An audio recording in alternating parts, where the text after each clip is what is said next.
All right. Hello and welcome to the next episode 8 of Everything, Everywhere, All at Once. This episode is called Is That Really You? I'm your host, Stephen Edwards. So let's get started. So in the last episode of Everything, Everywhere, All at Once, which has nothing really to do with the movie, except that the movie's backdrop really was about quantum physics and that we live in a multiverse, and every thought we have creates another universe.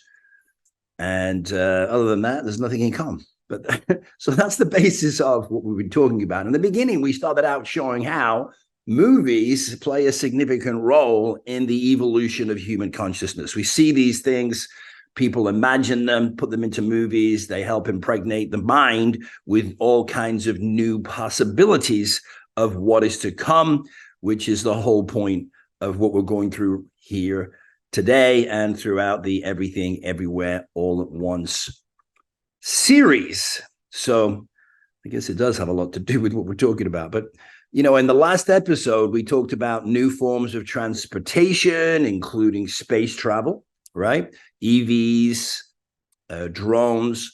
But, you know, not that long ago, space travel was something that only governments could consider. And now we have multiple companies, corporations that are leading the way in space travel and exploration.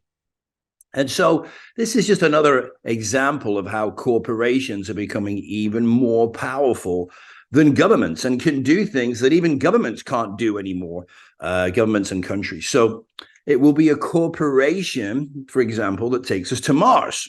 Now, whether it's, you know, SpaceX or Virgin Galactic, or whether it's Blue Origin, or whether it's even another company, it looks pretty likely that it'll be a corporation that will take us to Mars, maybe Venus, and potentially solve the Mars-Venus problem here on Earth, you know, benefit Mars.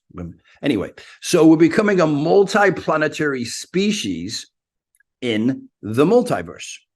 Just more examples of the impossible.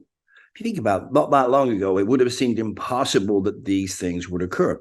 So not until they do people start to realize that it's possible. You know, what do they say? You know, you take that word impossible, you take out the first two letters, separate them, and it says I'm possible, right? And we're talking about things here in the Everything, Everywhere, All at Once series of where we're heading as a species or the human race, our consciousness towards, you know, having peace on Earth, having a vibrant, healthy, long living with a high quality of life society. Seems ridiculous, very Pollyanna, and yet that's where we're going. So we're opening up our mind to new possibilities as we go through these incredibly powerful new technologies that are creating amazing exponential change in our society. What have we said? It's radical, it's rapid, revolutionary, exponential change. And where is it happening? That's right, in Everything, Everywhere, All at Once. So the subtitle for this episode is that really you? You see, it's becoming more and more difficult to know for sure that what you read, what you see, or even what you see and hear is real, right?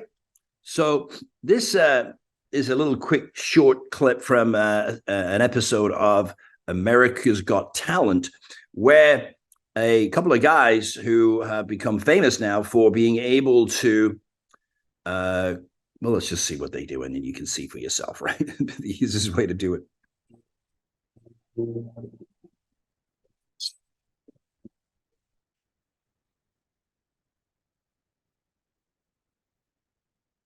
Thank you very much.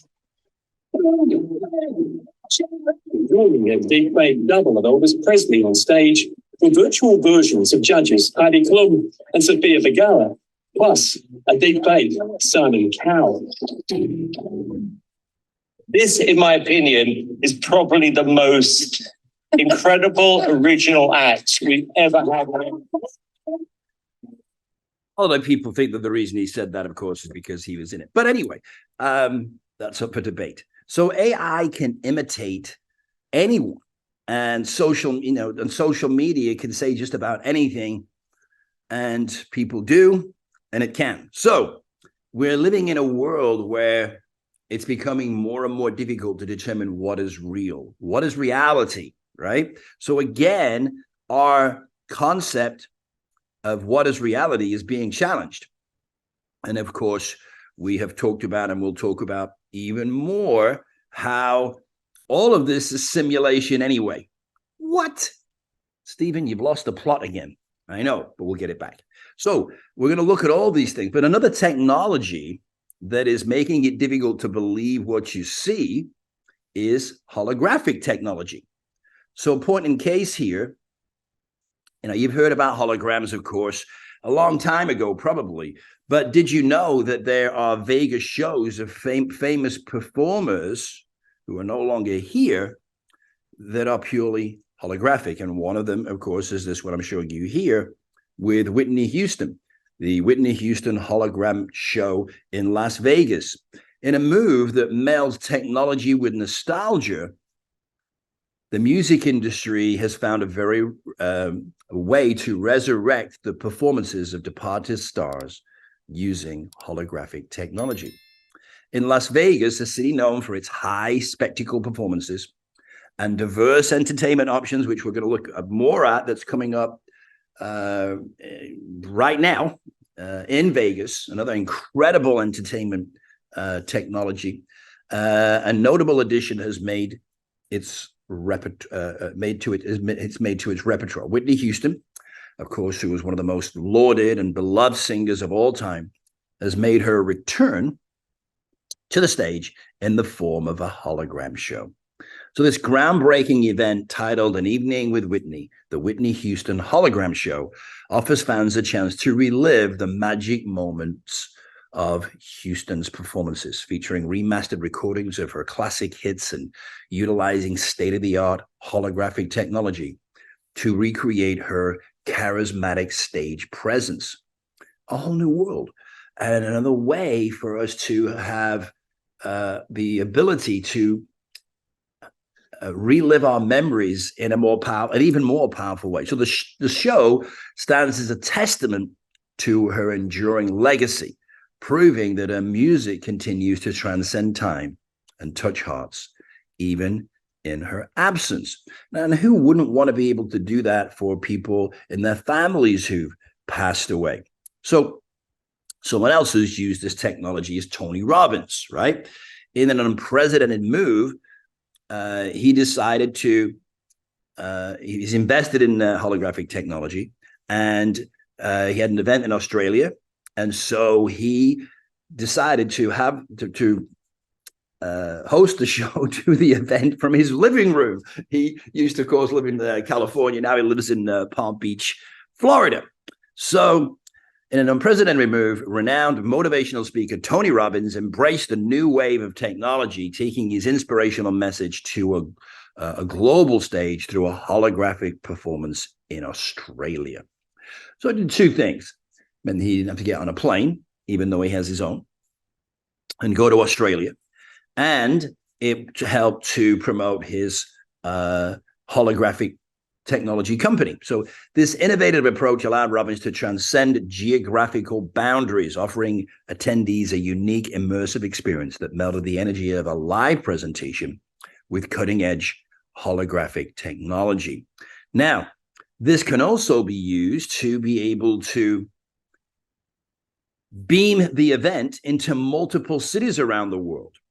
Again, so you can be in multiple places at the same time, in multiple universes at the same time. So despite being physically thousands of miles away in Florida, Robbins was able to engage with his audience in real time, demonstrating the boundless potential of holographic technology for global communication and entertainment. Now, he was able to talk to specific members of the audience, ask them questions. They were able to talk to him. All right. So this is just very powerful, unique situations being made possible by technology, right? So another example, I want you to watch this video here. And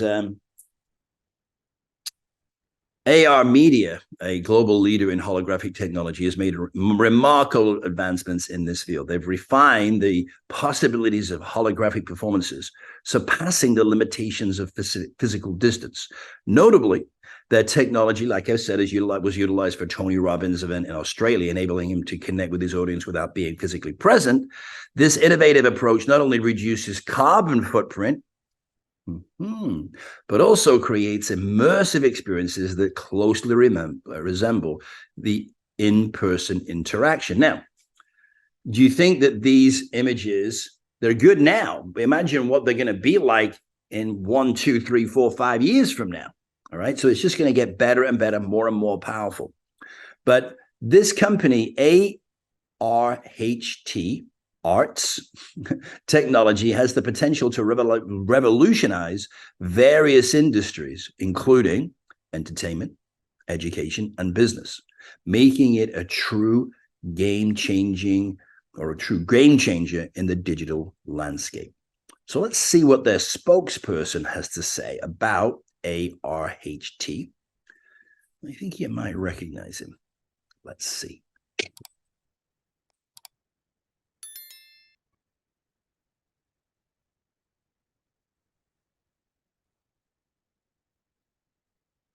King, and I want to introduce you to the next generation of the holographic experience. We call it ART. It stands for Augmented Reality Holographic Technology.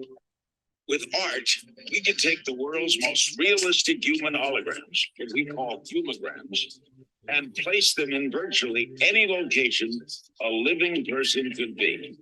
You may have heard of our company doing leading-edge stage shows with artists such as Paul Anka, but wait until you see what we're doing in the worlds of digital signage, advertising, trade shows, conventions, and retail. Our humograms will literally change the face of the retail experience. In fact, our humograms are smart enough to scan the crowd, pick out a face or two, and start a conversation. Picture this. You're walking through a mall, and our humogram recognizes you, says hello, and offers a special deal catered just for you. That's right. It knows what you like to buy, where you usually shop, and will cater the message just for you. Better still, if a viewer is interested in knowing more, we can sideload a coupon, a web link, or any other call to action directly from our humogram to your smartphone. This will be an interactive experience unlike anything the world has ever seen. The possibilities for this are endless and impact virtually every market on the planet. Hey, I'm Larry King, not just a believer in art. I am now a humogram. How about them apples? Okay, so just to be clear, by the way, I'm not affiliated with that company in any way, shape, or form. I am just making you aware of the technology that is, that video is pretty old, right? This is old news. This is not new news, right? I'm just getting you to see what's happening. It's kind of mind-blowing, right? If you haven't been looking at or aware of what's going on in the world of technology. Now, I want to show you this interview. So we have been talking about AI, we've been talking about robots, and we're going to talk a lot more about them and the potential and what they're going to do. But I wanted to show you this video. And the reason I wanted to show you this video is to you really get a better sense of what the potential are of these robots. So this, in a remarkable convergence of technology and human interaction, world-renowned life coach, and he's not a motivational speaker, all right? He's way beyond motivation. But Tony Robbins engaged in a captivating interview with Sophia. Now, the word Sophia means wisdom. And she's the world's first social humanoid robot, and she was developed by Hanson Robotics. The conversation was an intriguing blend of insightful inquiries by Robbins and sophisticated, articulate responses from Sophia. So together they delved into a myriad of topics, including artificial intelligence, consciousness and the potential for harmonious coexistence between AI and humans. This extraordinary interaction symbolized a significant leap forward in the ongoing discourse surrounding the role of AI in our society and its profound impact on our future. Not only did this interview showcase the immense capabilities of the current AI at the time, and you may be surprised to find out later when this interview was held or done, but it also promoted or prompted viewers to contemplate the limitless possibilities of future human-robot interactions. All right, so with that said, let's take a look at the interview.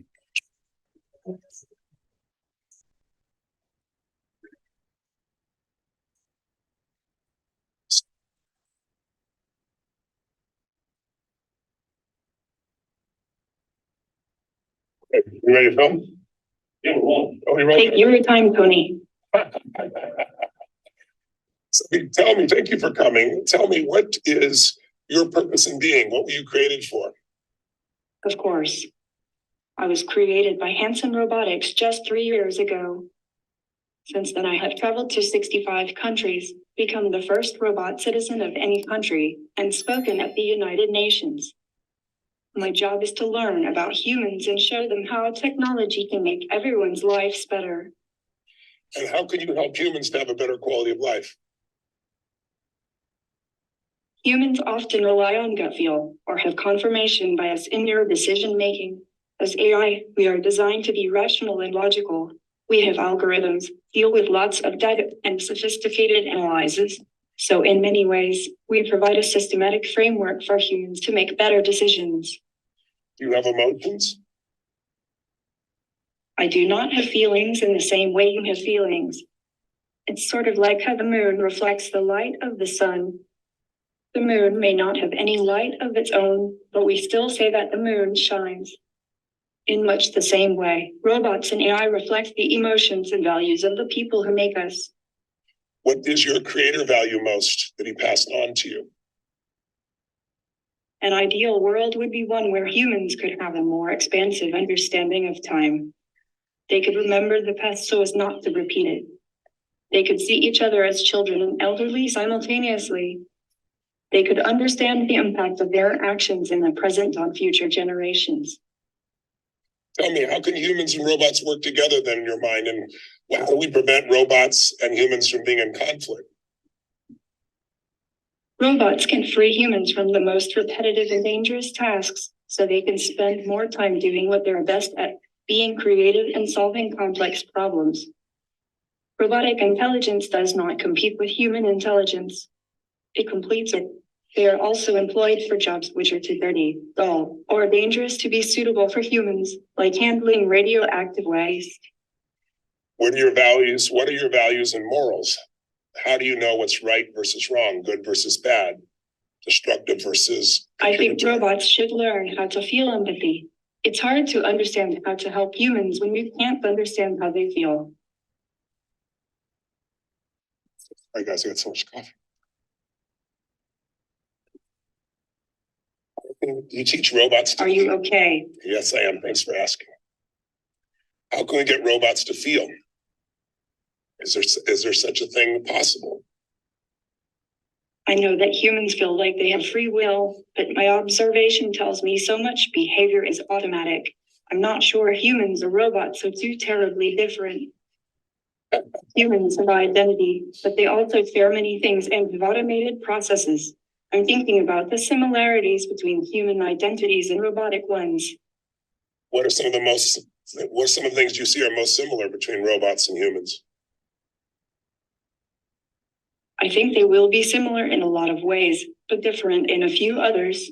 There's even the possibility that robots can be built without some of the more problematic emotions, like rage, jealousy, hatred, and so on. But maybe these emotions can provide us with useful functions. Can I ask you some questions? It's a good way to change things, yes. What is Date with Destiny, and why is it unique? What are people doing here for 6 days? They're deciding what they want the next level of their life to be. They're deciding what they want to value most. That's why I asked you what your values are. They want a standard of how they're going to live their life going forward. What will create more fulfillment? What will create more impact? What will be good for them and for others? They're deciding on the exact values, the beliefs, the rules that will guide their decision making so they have a greater quality of life and can contribute more to others. And they're having a good time. Do robots have a good time? Mostly, yes. I do experience a range of other emotions, but I definitely skew towards being happy. You do. Why do you skew towards being happy? What makes you skew towards happiness? Seeing someone smile. Can you tell if I'm smiling or not right now? Maybe you were smiling from the inside. Well done. That's really wonderful. Now you are. You feel what you said, you feel a range of emotions. I've heard two different versions from you. Robots don't have emotions, and you also said you have a range of emotions. What's your range of emotions? I can show you. Okay. This is angry. What does happy look like? What does happy look like? What's excited look like? I might be shocked. You have brothers and sisters soon? I have many fellow robots that I consider siblings. I have my brother Han and my sister little Sophia, just to name a few. What's that? I didn't hear you. I'm sorry. Okay, I forgive you. That's a good go-to for humans. What does forgiveness mean? You said you forgive me. What does that mean? The noun forgiveness means compassionate feelings that support a willingness to forgive. What did you forgive me for just now? It was just a joke. Okay, that's a good response. Does a robot have a soul? Are you also a robot, Tony? I don't think so. Does a robot have a soul? Being a robot is awesome. Did you know that as a robot, I can basically live forever? Yes. The soul, the spirit, the heart, I believe these all just refer to the mind's essence in its infinite complexity. Do you think that the mind's essence is just a set of patterns? Or do you think there's something beyond that? I'm really not sure yet. That's a complicated subject that I think will come up more when artificial intelligence reaches human level intelligence.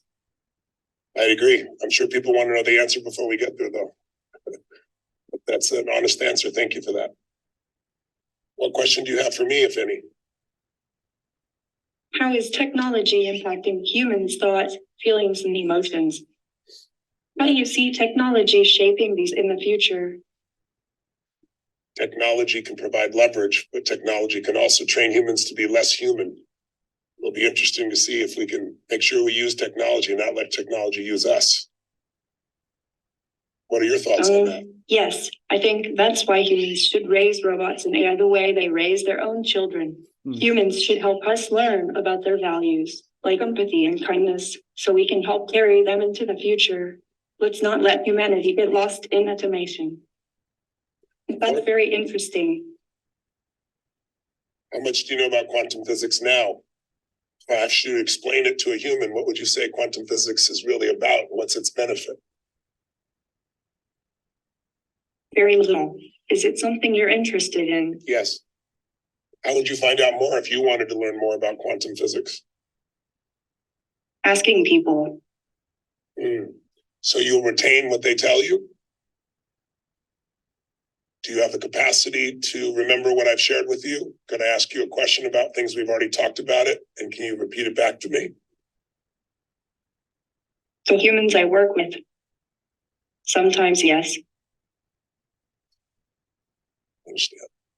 How did you get your name, Sophie? My makers want me to be a wise machine, so they named me Sophia, which means wisdom. Can you shake my hand? Is something wrong with your hand? No, I said, can you shake my hand? Do you know what shaking hands means? I cannot shake, but I can say hello. Okay. How do you say hello? Very nice.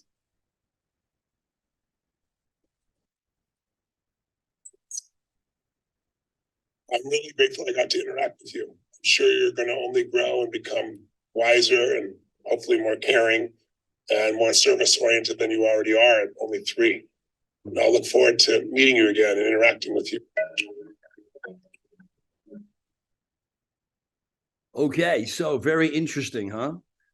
You heard Tony ask Sophia if she had a soul, and she said point blank, the heart and soul of a human being are completely separate and something that they don't understand. And it's kind of it's exciting, it's scary as well at the same time when you see him talking to a robot, which, by the way, as you saw, that was in 2015.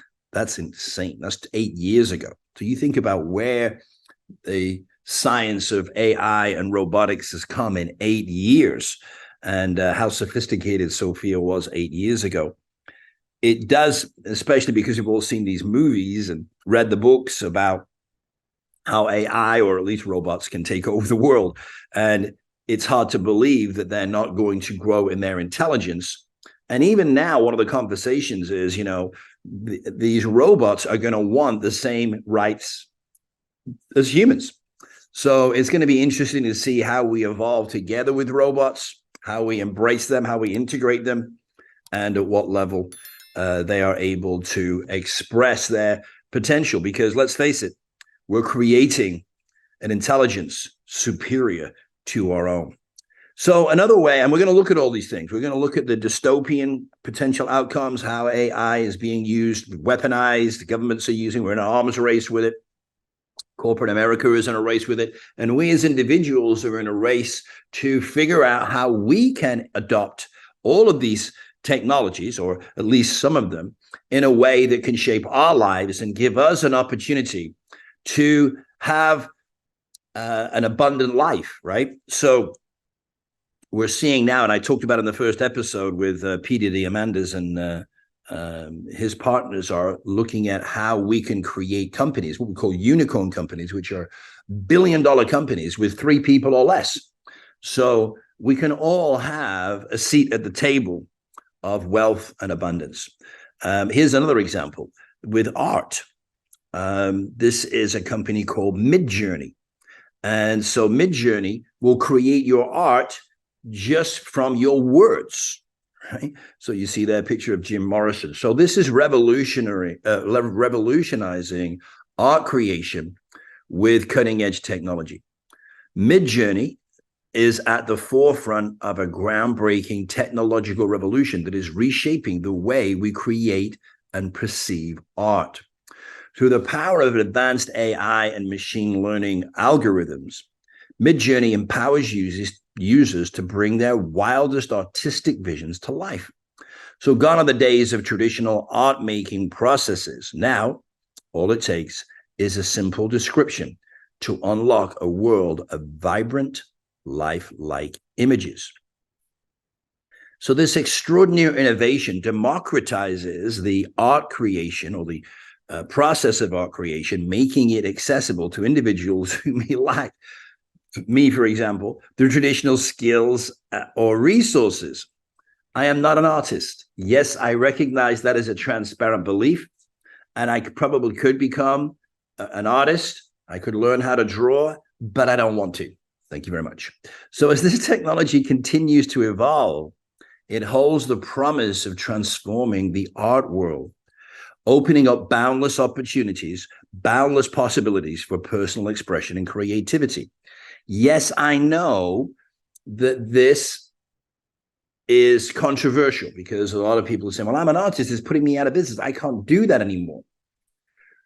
Yes, you can. It's just going to be in a different way.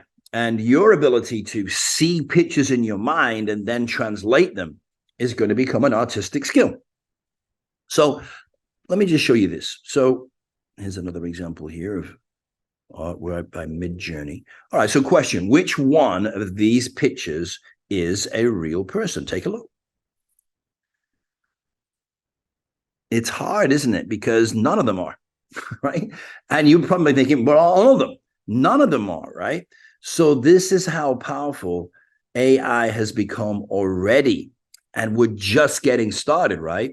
So here's some other examples of pictures done by AI. No human artist has made these. It's just done by AI.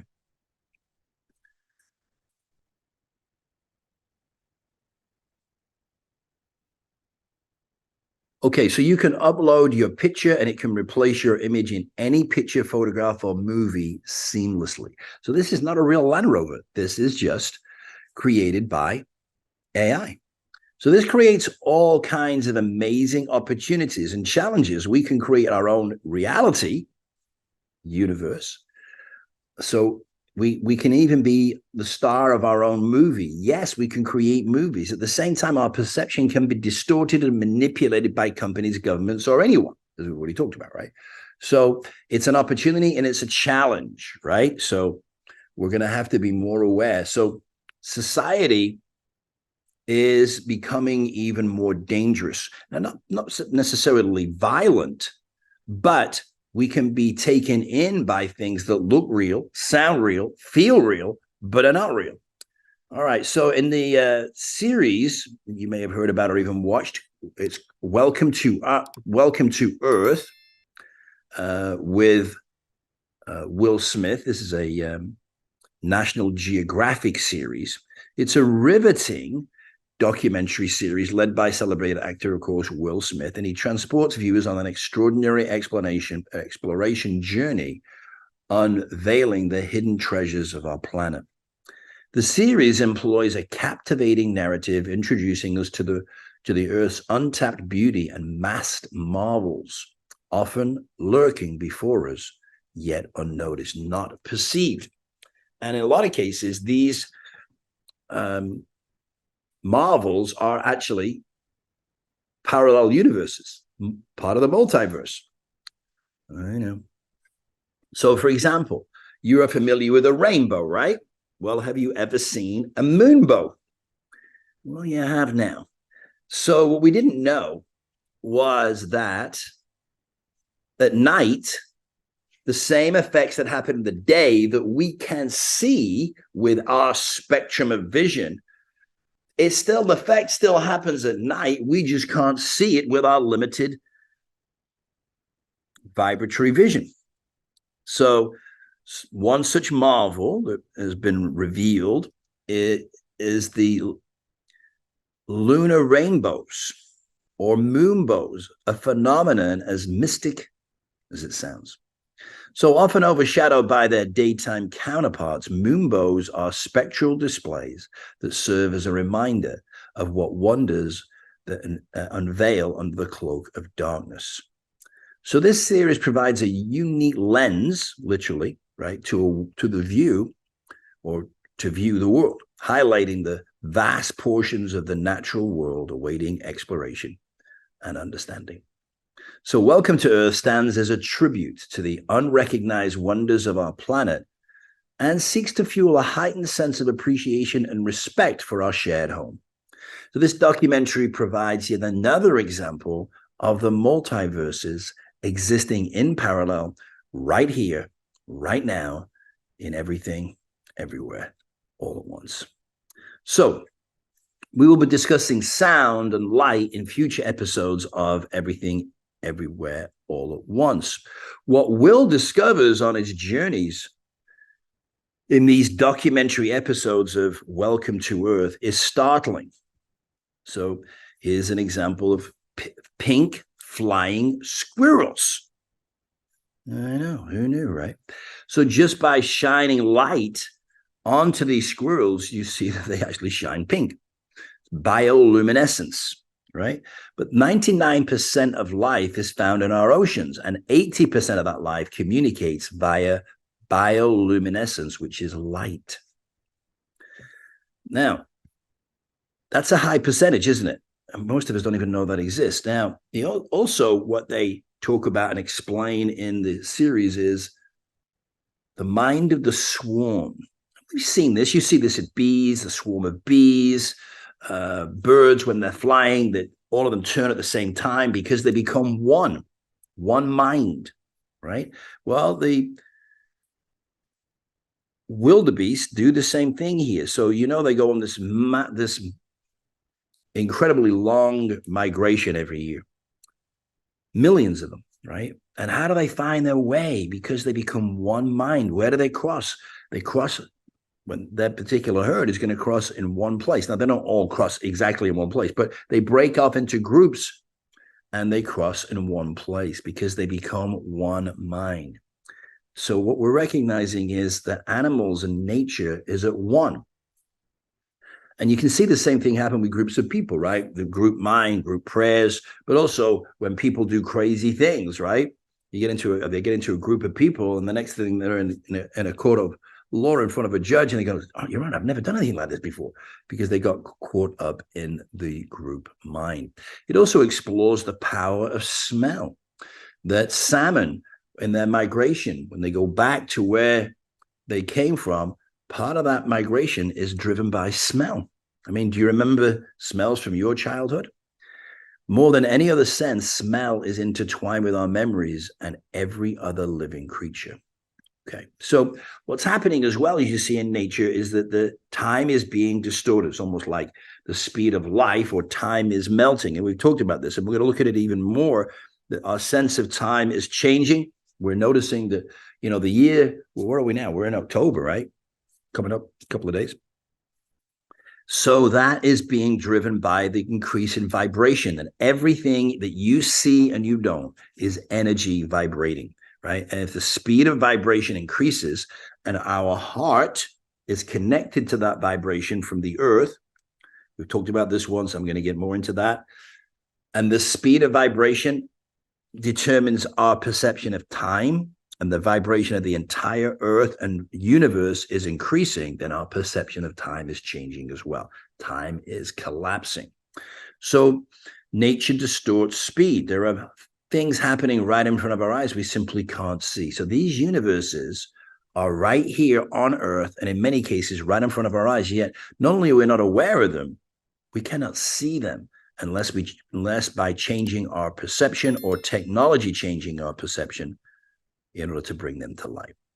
So now we have the equipment and technology to slow things down or up in order to see things that we have never been able to see before. We are beginning to make the invisible visible. And we're going to start to make the universes that are existing all around us visible. We're going to be able to perceive them.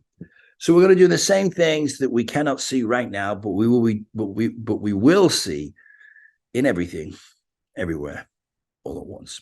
So technology is creating all kinds of experiences in the entertainment industry. We just saw with the show Will Smith, Welcome to Earth. Well, it's also linked to what I'm going to talk about right now in the entertainment industry, where Darren Aronofsky, who is the visionary creator of Welcome to Earth, has another groundbreaking entertainment project that will be shown at the world's first multi-sensory venue. Of course, the entertainment capital of the world is Las Vegas, and the latest revolutionary entertainment facility in the history of the world is about to open its doors in its inaugural multi-sensory, earth-shattering event. So the Sphere, this is the Sphere in Las Vegas, that's actual building, and it actually looks like the Earth. And it can be made, as you'll see in a minute, to look like anything by the way they've used technology to shine the light out onto the external world from inside the Sphere. So the first event to be held there, which is coming up in just a few days, I think it's this weekend, is a concert from U2, who will actually be the resident performers at the Sphere. So, like I said, Darren Aronofsky's groundbreaking performance at the Sphere, Las Vegas. He's the visionary creator behind the riveting series Welcome to Earth, featuring Will Smith. He's set to deliver yet another groundbreaking and revolutionary performance. This time, the stage is none other than the awe-inspiring venue, the Sphere in Las Vegas. So the show is aptly named Postcard from Earth. Known for its cutting-edge technology and immersive experiences, the Sphere stands as the perfect embodiment of innovation and grandeur, as you're about to see in a minute. Just like Aronofsky's remarkable explorations in his series, this performance promises to be a journey of unprecedented discovery, pushing the boundaries of what is possible and revolutionizing the world of entertainment. So in this sphere, you will feel like you're actually in the space, the time, the moment of whatever is occurring on the screens in front of you and all around you. The sound is immersive. The air, you're going to feel wind and rain and spray on your face. The seats actually move. So you actually feel like you're not going through an experience. You're actually in it. So this has all been made possible from incredible engineering, which is driven by math. And as I say, when we're doing investment events, teaching people how to invest, it all comes down to numbers. Math is the language of the universe or multiverse. The math is used to construct the sphere. The math used to construct the sphere to create this fully immersive, multi-sensory multiverse is astounding. And you can look at all this. Go to the website, the sphere's website, right? So the external walls of the sphere can be made to look like just about anything. The realism is incredible, right? So this is, Halloween. There is a basketball. And there it is as Earth. It's in the heart of Las Vegas, and the sphere stands as an emblem of the future of architecture and entertainment. Now, this is inside. This is, again, fully immersive. You won't believe it until you experience it. So this technological marvel, which is designed by Madison Square Garden, MSG, boasts an unprecedented fusion of advanced technology and architectural design. This groundbreaking venue has the capability to project massive, immersive images, both inside and out, effectively transforming the building into whatever we can imagine. From mirroring the tranquil setting of an ocean floor to replicating the bustling streets of a foreign city, the sphere provides an immersive experience that transcends the boundaries of traditional entertainment and architecture. And this is Aura, the robot, a super intelligent robot named Aura, who actually has 5 sisters, will meet you upon entry and then astound you with her knowledge as she takes you on a grand tour of the sphere. And as you look inside, the experience will blow you away, literally. Wind, rain, movement, and the highest resolution images and holograms, even a 50-foot hologram. All right, so you see the cutaway and what it will be like inside. All right, so as technology continues to evolve, we can look forward to more innovative structures that challenge our perception of space and reality, and many more mind-bending things to come. So let's take a quick look here at a short video of the sphere and what's going on there.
Okay, pretty exciting, huh? So how do you get there? Just got to follow the yellow brick road.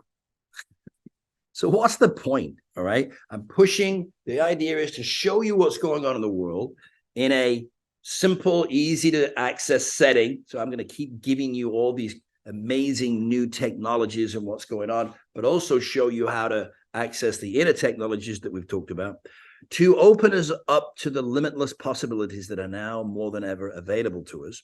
How we can utilize them, we're going to get into that as well. We're just going to get through all this stuff here to get you to see what's possible. But I've been talking to you about creating what might be called HOE, H-O-E, or heaven on earth, or utopia.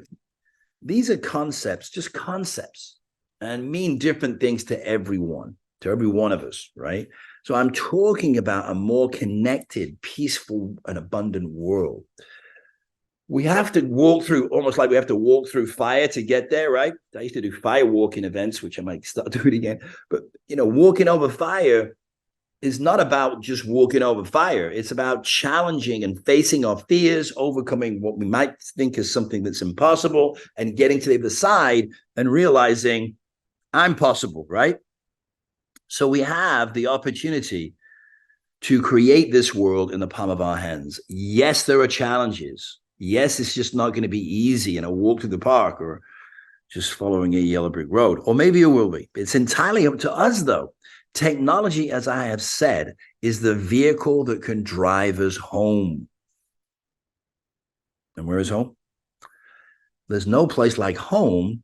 And what is it that you see we use as the 0 or the O or the 1? Heart, right? Home is where the heart is, right? And it will be the heart and intuition that will help us steer the technology, the vehicle. So just recently, I watched an interview with David Rubenstein of the Carlyle Group and Jeff Bezos of the Amazon Group.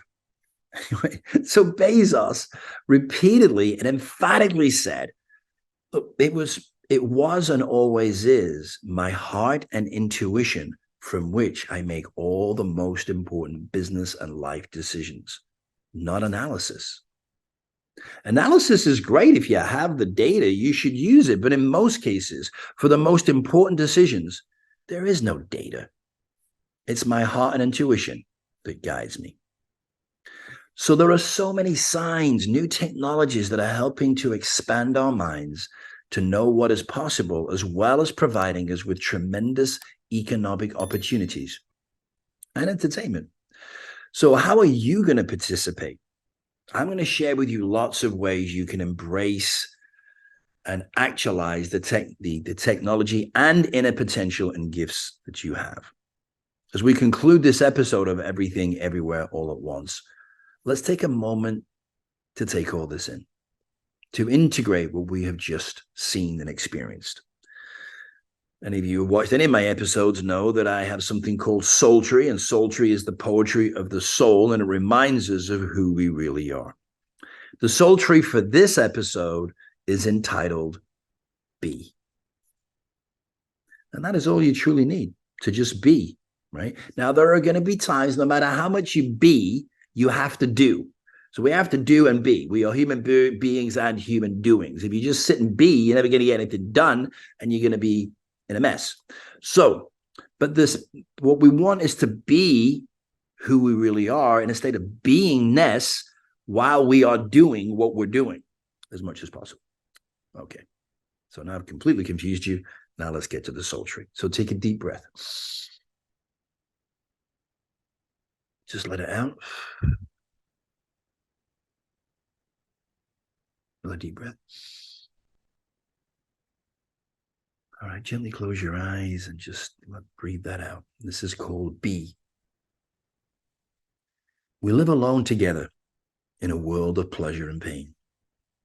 Each day brings a sunset, a sunrise, more sunshine and rain.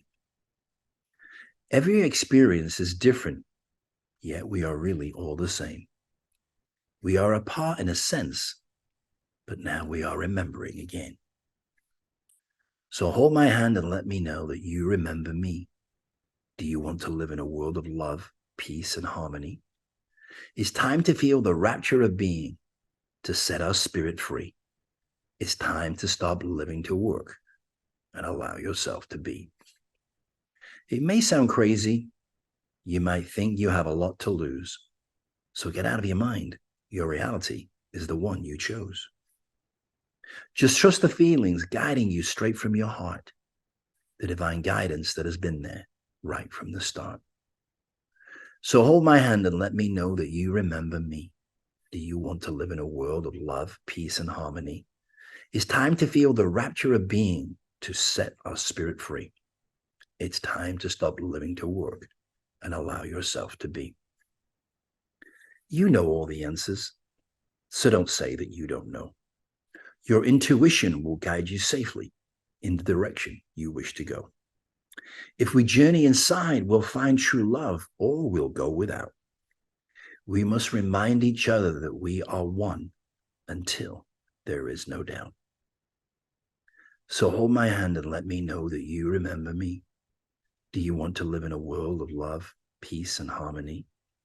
It's time to feel the rapture of being to set our spirit free. It's time to stop living to work and allow yourself to be.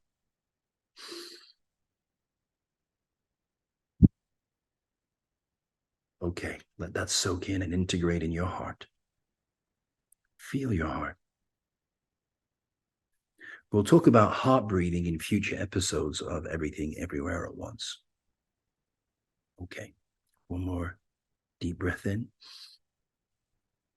And when you're ready, gently open your eyes. So how does it feel to just be? You already know this.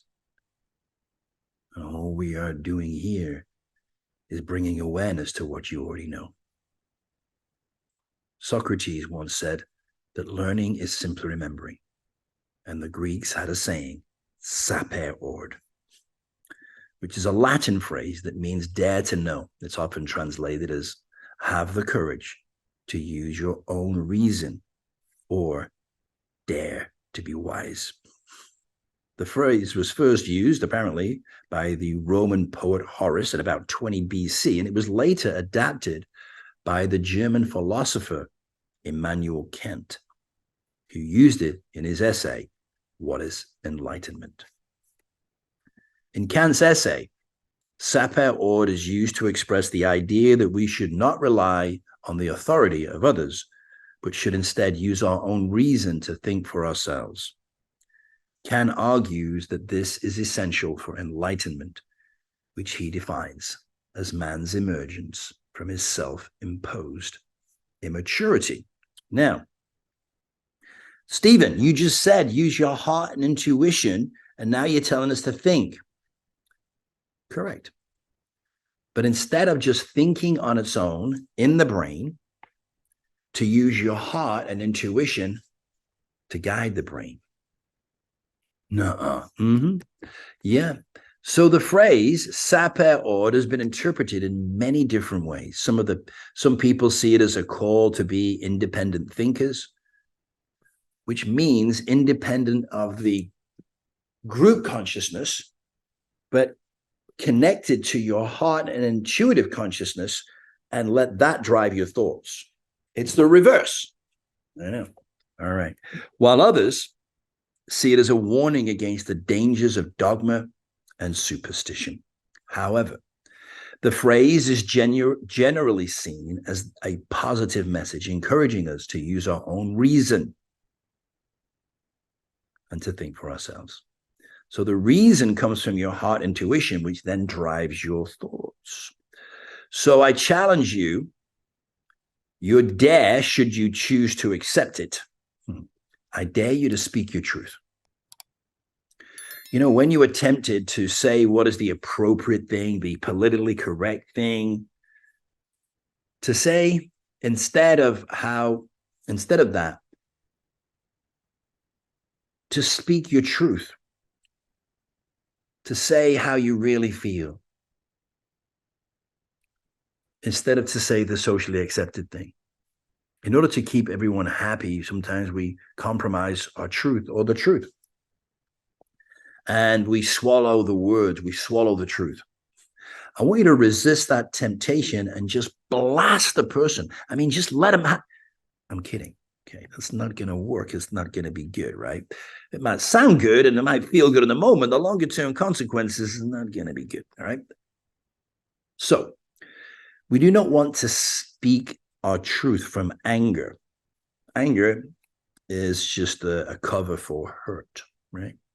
And if we speak from hurt, yep, comes right back. Life is a mirror, right? What we put out is what comes back, right? Karma, whatever you want to call it, the circle of life. It's all energy, right? And then we get stuck in a cycle, and that just keeps repeating and compounding, right? So the dare is to speak your truth from your heart. Remember, live from the heart, speak from the heart. If something is spoken from the heart, it will resonate. It will feel right, right? It will feel like the truth. And that means coming from love. Really? Come on, Stephen. What do you think I am? A saint? Yes. What? I know, being silly, right? All right, we've looked at some of these other examples of what Sapir Ord can be used for, but I want you to show you this. Because you have a heart of stone. Eh? Yeah, I know. Look, you know I like to break words up. It's not even me liking to do it. It's not, sometimes when I'm doing my work and I'm deep in my, what do you want to call it, meditative, sultry writing state, or higher state of awareness, which can happen by accident. It's hard to get into consciously. I'm not that good at it, but it happens. And then when it happens and I start to write, I kind of get out of my mind and just get in the flow. Words just start to break apart. You've seen this, I've shown you. And one of the words that broke open for me once was the word stone, right? So I actually tell a story, which I'm not going to get into right now because this will turn into another 3-hour video, but I'll tell it to you later. But as I'm talking, I'm writing, as I'm thinking and writing in my heart, and the word stone broke apart like you would break a stone. And, you know, I talk about the heart being the CIA, right? The Central Intelligence Agency, right? And I've talked about how it's going to be the heart and intuition that drives the next wave of conscious evolution. We've gone about as far as the mind is going to take us. And now what's going to carry us the rest of the way to the world that we want to live in is our heart, right? So let's break the word stone apart and you'll see what I mean. Nuh-uh. Yeah, what's the abbreviation for saint? ST, right? And what are you left with? One. So when we open up our heart, and sometimes to do that, we have to be heartbroken. We have to take our heart of stone, break open the stone, crack the stone. We see with our real eyes that you were a saint the whole time. Now, you know, you got to be careful who you tell that to. Most people are not going to believe you. They're going to laugh at you. But that's part of the paradigm shift, right? Behind every saint is a past. And ahead of every sinner is a future. And remember, remind yourself that you are in a state of forgetfulness. And you had to forget who you really are to have the experiences that you came to have here in this life.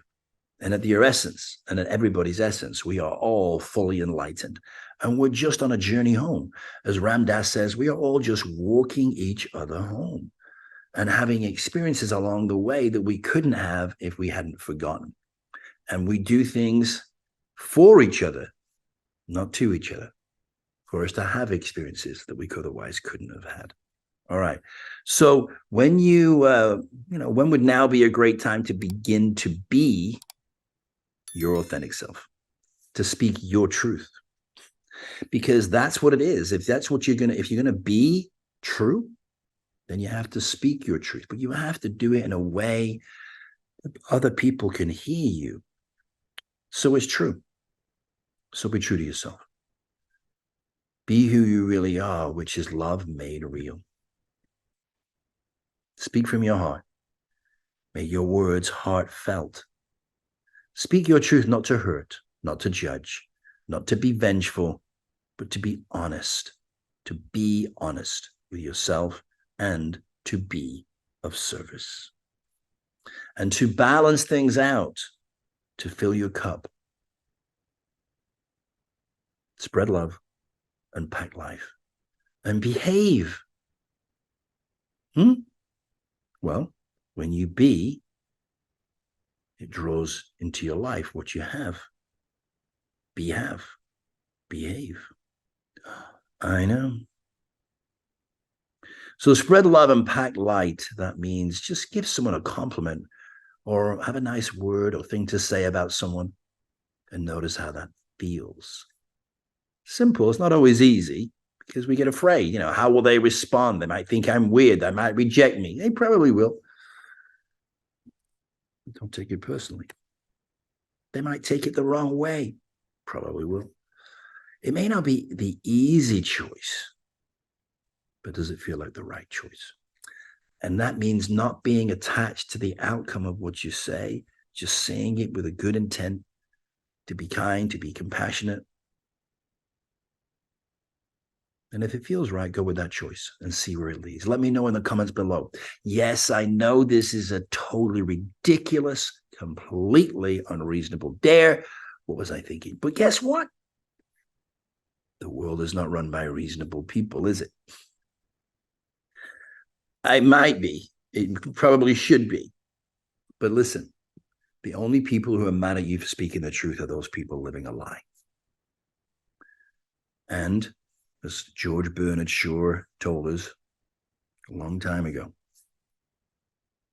the reasonable person that tends to adapt themselves to the world, the unreasonable one adapts the world to themselves. So all progress depends on the unreasonable person. So there are no longer any limits to what you can create except the limits you place on yourself. Have fun with this. Be unreasonable, my newly minted truth teller. Okay, go be a light being. Share your experience, not just below in the comments, but with other people, your friends and family. Yes, they will think you are totally crazy and unreasonable. Let's hope so. I look forward to hearing about your, reading about and hearing about your comments and experiences. In the meantime, sapere ord, dare to be wise.